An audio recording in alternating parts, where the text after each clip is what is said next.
शाम ढलने को थी। सभी आगंतुक धीरे धीरे अपने घरों को लौटने लगे थे। तभी बीरबल ने देखा कि एक मोटा सा आदमी शर्माता हुआ चुपचाप एक कोने में खड़ा है। बीरबल उसके निकट आता है और बोला, लगता है तुम कुछ कहना चाहते हो। बेहिचक कह डालो, जो कहना है मुझे बताओ, तुम्हारी क्या समस्या है। वह मोटा व्यक्ति सकुचता हुआ बोला, मेरी समस्या यह है कि मैं पढ़ा लिखा नहीं हूँ। मैंने अपनी शिक्षा पर ध्यान नहीं दिया, जिसका मुझे खेद है। मैं भी समाज में सिर उठाकर सम्मान से जीना चाहता हूँ, पर अब नहीं लगता कि ऐसा कभी हो पाएगा। नहीं, देर नहीं, ऐसा ज़रूर होगा। यदि तुम हिम्मत न हारो और परिश्रम करो, तुममें भी योग्यता है, बीरबल ने कहा। लेकिन ज्ञान पाने में तो सालों लग जाएंगे, मोटे आदमी ने कहा। मैं इतना इंतजार नहीं कर सकता। मैं तो यह जानना चाहता हूँ कि यह कोई ऐसा तरीका है कि चुटकी बजाते ही प्रसिद्ध मिल जाए। प्रसिद्ध पाने का ऐसा आसान रास्ता तो कोई नहीं है। बीरबल बोला, यदि तुम वास्तव में योग्य और प्रसिद्ध कहलवाना चाहते हो तो मेहनत तो करनी ही होगी, वह भी कुछ समय के लिए। यह सुनकर मोटा आदमी सोच में डूब गया। नहीं, मुझमें इतना धैर्य नहीं, मोटे आदमी ने कहा। मैं तो तुरंत ही प्रसिद्ध पाकर पंडित जी कहलवाना चाहता हूँ। ठीक है, बीरबल बोला, इसके लिए तो एक ही उपाय है। कल तुम बाजार में जाकर खड़े हो जाना। मेरे भेजे आदमी वहाँ होंगे जो तुम्हें पंडित जी कहकर पुकारेंगे।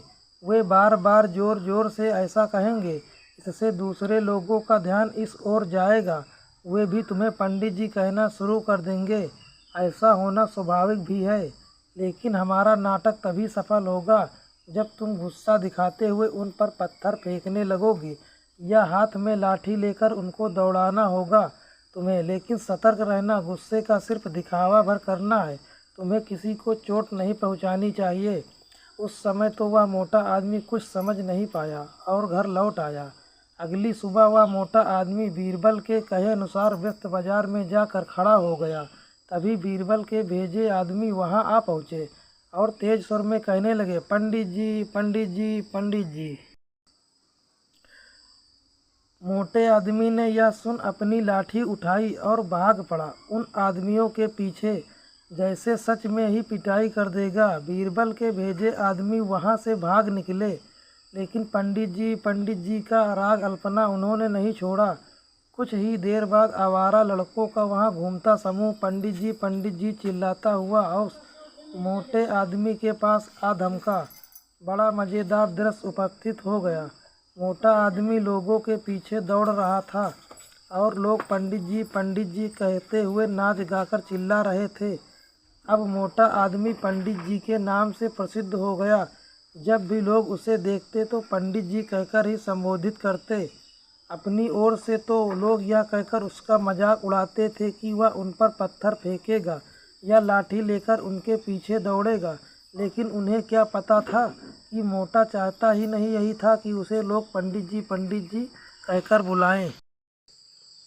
इसी तरह महीनों बीत गए। मोटा आदमी भी थक चुका था।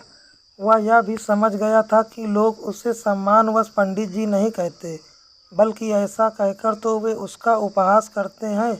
लोग जान गए थे कि पंडित जी कहने से उसे गुस्सा आ जाता है। वह सोचता था कि शायद लोग मुझे पागल समझते हैं। यह सोचकर वह इतना परेशान हो गया कि फिर से बीरबल के पास जा पहुंचा। वहाँ बोला, मैं मात्र पंडित जी कहलवाना नहीं चाहता, मुझे स्वयं को पंडित जी कहलवाना पसंद है और कुछ समय तक यह सुनना मुझे अच्छा भी लगता है। लेकिन अब मैं थक चुका हूँ। लोग मेरा सम्मान नहीं करते, वो तो मेरा मजाक उड़ाते हैं। मोटे आदमी को वास्तविकता का आभास होने लगा था।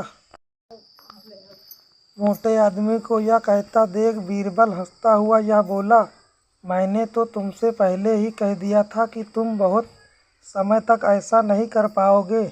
लोग तुम्हें वह सब कैसे कह सकते हैं जो तुम हो ही नहीं। क्या तुम उन्हें मूर्ख समझते हो? जाओ, अब कुछ समय किसी दूसरे शहर में जाकर बिताओ। जब लौटो तो उन लोगों को नज़रअंदाज कर देना जो तुम्हें पंडित जी कहकर पुकारे। एक अच्छे सभ्य व्यक्ति की तरह आचरण करना। शीघ्र ही लोग समझ जाएंगे कि पंडित जी कहकर तुम्हारा उपहास करने में कुछ नहीं रखा है, और वो ऐसा कहना छोड़ देंगे। मोटे आदमी ने बीरबल के निर्देश पर अमल किया। जब वह कुछ माह बाद दूसरे शहर से लौटकर आया तो लोगों ने उसे पंडित जी कहकर परेशान करना चाहा, लेकिन उसने कोई ध्यान न दिया। अब वह मोटा आदमी खुश था कि लोग उसको और उसके साथ असली नाम से जानने लगे हैं। वह समझ गया था कि प्रसिद्ध पाने की सरल राह कोई नहीं है। दोस्तों, अगर हमारी ये कहानी आपको पसंद आई हो तो हमारे चैनल को लाइक और सब्सक्राइब ज़रूर करें।